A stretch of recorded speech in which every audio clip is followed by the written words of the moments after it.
الرحيم. الحمد لله رب العالمين والصلاة والسلام على رسول الله وعلى آله وصحبه أجمعين، أما بعد. وعن أنس رضي الله عنه قال قال رسول الله صلى الله عليه وسلم: إذا أراد الله بعبده الخير عجل له العقوبة في الدنيا. أنس رضي الله عنه ഉദ്ധരിക്കുന്ന ഹദീസ്.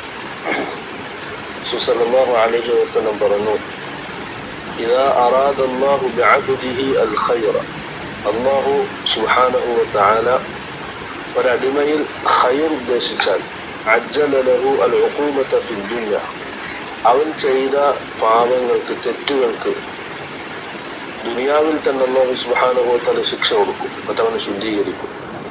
وإذا أراد الله بعبده الشر أمسك عنه بذنبه حتى يوافى به يوم القيامة.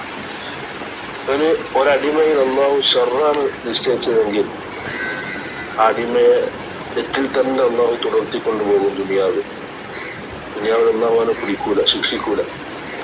എന്നാൽ ആഖിറത്തിൽ അല്ലാഹു അതിനെല്ലാത്തിനും കൂടി പൂർണ്ണമായും ശിക്ഷ നൽകും.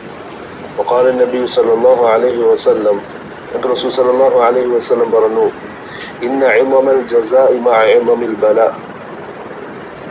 കടുത്ത പരീക്ഷണങ്ങളോടൊപ്പമാണ് വലിയ വണ്ണമുള്ള പ്രതിഫലം. നമ്മൾ ഇന്നലെ വായിച്ച ഹദീസിൽ അമ്പിയാക്കന്മാരാണ്, സ്വാലിഹീങ്ങളാണ് ഏറ്റവും കൂടുതൽ പരീക്ഷിക്കപ്പെടുന്നത് എന്ന് പറഞ്ഞു. അതിനുശേഷം ഈമാനിന്റെ ബലം നോക്കിയിട്ടാണ് പരീക്ഷണങ്ങൾ അധികരിക്കുക. ഒരാളുടെ നല്ല കട്ടിയുള്ള ഈമാനാണെങ്കിൽ അതനുസരിച്ച് അവന്റെ പരീക്ഷണം വർദ്ധിക്കും.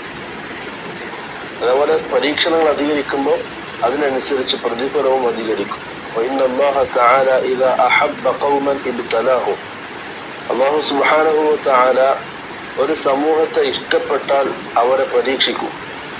ഫമൻ റളിയ ഫലഹു റിള, ആരാണോ അല്ലാഹുവിന്റെ ആ പരീക്ഷണത്തിൽ തൃപ്തിപ്പെടുന്നത്, അഥവാ ക്ഷമിച്ച് സബർ, ഇഹ്തിസാബും സബറും, ഈ രണ്ട് കാര്യങ്ങൾ അല്ലാഹുവിന്റെ ഭാഗത്തുള്ള തീരുമാനമാണെന്ന് ഉറച്ച് വിശ്വസിച്ച് അതിൽ പ്രതിഫലം കാംക്ഷിച്ച് ക്ഷമിച്ചാൽ അല്ലാഹുവിന്റെ തൃപ്തി അവനുണ്ട്.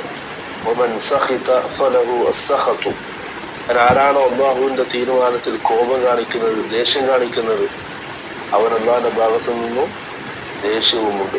ക്ഷമ കാണിക്കാതെ ധൃതി കാണിച്ച് അല്ലാഹുവിന്റെ തീരുമാനത്തിൽ അല്ലാഹുവിനെ സംബന്ധിച്ചുള്ള മോശമായ വിചാരം, സൂഉദ്ദന്നു ബില്ലാഹ്, ആരാണ് വെച്ചു പുലർത്തുന്നത്, അവൻ അല്ലാഹുവിന്റെ ഭാഗത്തു നിന്നും ദേഷ്യവുമുണ്ട്. ഈ ഹദീസ് ഇമാം നവവി റഹിമഹുല്ലാഹ് ഈ ബാബു സബറിൽ കൊണ്ടുവന്നത് ഇതാണ്. അല്ലാഹുവിന്റെ പരീക്ഷണമുള്ളത് അല്ലാഹു ഇഷ്ടപ്പെട്ടവർക്കാണ്. അപ്പൊ പരീക്ഷണം അധികരിക്കുമ്പോൾ അതിൽ ക്ഷമിച്ചു നിന്നാൽ അല്ലാഹുവിന്റെ ഭാഗത്തുള്ള തൃപ്തിയാണ് അവനുണ്ടാവുക.